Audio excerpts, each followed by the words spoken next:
परिभाषा नंबर 2, दूसरी परिभाषा में लिखा है किरण। किरण में क्या होता है? किरण में केवल एक आपका प्रारंभिक बिंदु होता है, दूसरा निश्चित नहीं होता। यानी किरण में एक प्रारंभिक बिंदु तो होगा लेकिन दूसरा बिंदु निश्चित नहीं होगा। जैसे कि ओ से जा रही, कहाँ तक जा रही है ये नहीं पता, तो इसको हम किरण कहेंगे। और ऊपर क्या था? रेखाखंड। रेखाखंड में क्या होता है? अंतिम और प्रारंभिक दोनों निश्चित होते हैं, यानी इसकी लंबाई भी फिक्स होती है।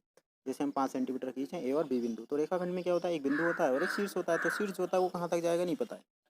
तीसरा आपका संरेख बिंदु और असंरेख बिंदु। संरेख बिंदु का मतलब होता है कि अगर हमने एक रेखा खींच रखी है और उस पर 3 बिंदु हैं एक ही लाइन पर, तो इसे हम कहेंगे संरेख। और अगर तीनों बिंदु किसी एक रेखा पर ना होकर थोड़े से अलग हैं तो उसे हम कहेंगे असंरेख बिंदु। ठीक है। उसके बाद है कोण।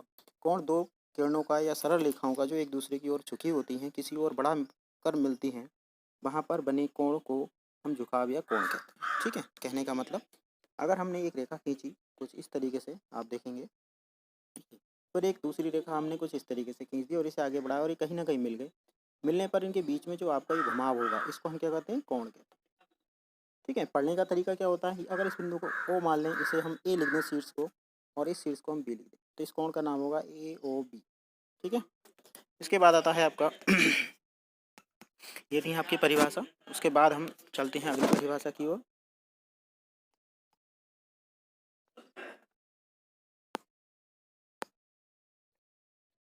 जिसमें सबसे ऊपर दे रखा है न्यून कोण। न्यून कोण क्या होता है? आप जानते हैं, वह कोण जो कि 0 और 90 के मध्य होता है उसे हम न्यून कोण कहते हैं। ठीक है। जैसे कि अगर हम एक बिल्कुल स्लिपिंग लाइन यानी क्षैतिज और एक ऊर्ध्वाधर लाइन खींच दें तो ये 90 डिग्री का कोण होता है, और इससे छोटा जितने भी झुकाव होंगे वो सब आपके न्यून कोण होंगे। ठीक है। और ये जो खड़ी लाइन होगी इसको हम क्या कहते हैं? समकोण। यानी ये हमारे सब क्या है? न्यून कोण। ठीक है। और ये जो कोण है आपका बिल्कुल खड़ी और पड़ी रेखा, तो इसके बीच में बना कोण आपका कहलाता है 90 डिग्री का, जिसे हम कहते हैं समकोण। फिर उसके बाद आता है अधिक कोण। अधिक कोण वो होता है जो कि 90 और 180 से के बीच में होता है। ठीक है। जैसे कि हमने अगर कोणों का मापन अगर हम इधर से करेंगे घड़ी की विपरीत दिशा में, तो उसे हम धनात्मक जोड़ते हैं। ठीक है।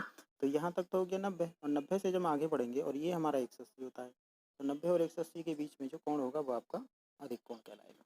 ठीक है। फिर होता है ऋजुरेखीय कोण। ऋजुरेखीय कोण क्या होता है? पूरा 180 के कोण को हम ऋजुरेखीय कोण कहते हैं, जो कि सरल रेखा होती है इस तरीके से। यहाँ पे एक बिंदु दे देंगे, सर एक लिख देंगे और इधर बी, तो ये पूरा कोण आपका 180 होता है। ठीक है। इससे ऊपर चलेंगे तो वृत्त कोण हो जाएगा, जिसे हम प्रतिवर्ती कोण कहते हैं। और वृत्त कोण जो होता है वो कुछ इस तरीके से होता है कि आपका एक ही है और ये आपका यहाँ तक 90, 90 के बाद 180, 180 से और आगे बढ़ा देते हैं तो वो आपका वृत्त कोण हो जाता है। ठीक है। जिसे हम कुछ इस तरीके से मेजर करेंगे, जैसे कि ये है आपका आधे वृत्त से ज़्यादा। पूरक कोण।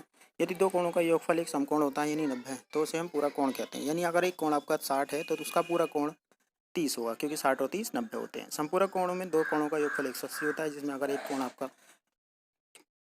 30 है तो दूसरा 150 होगा।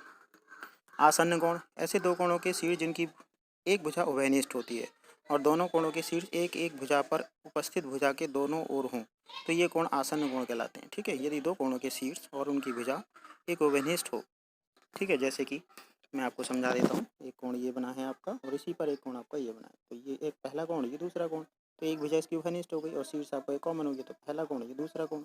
ठीक है। जिसका हम नाम दे सकते हैं ए बी सी। तो एक कोण हो जाएगा ए ओ बी और एक हो जाएगा ए ओ सी। इस तरीके से ये कोण होते हैं। ठीक है।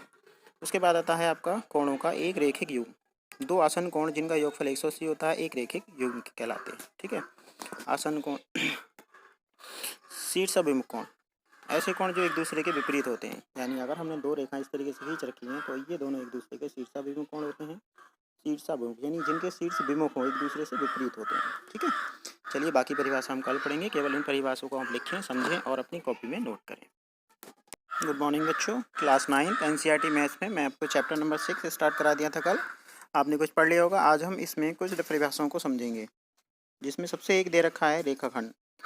रेखाखंड क्या होता है? रेखाखंड एक वह भाग होता है जिसके दो अंतबिंदु हो और एक रेखाखंड कहलाता है। अर्थात अगर हम कहीं पर भी दो बिंदु इस तरीके से दिखाते हैं जिसको ए और बी कह दें और इनको आपस में मिला दें, तो इसका एक अंतबिंदु होगा ए और एक अंतबिंदु होगा बी, जिसे हम कहेंगे रेखाखंड।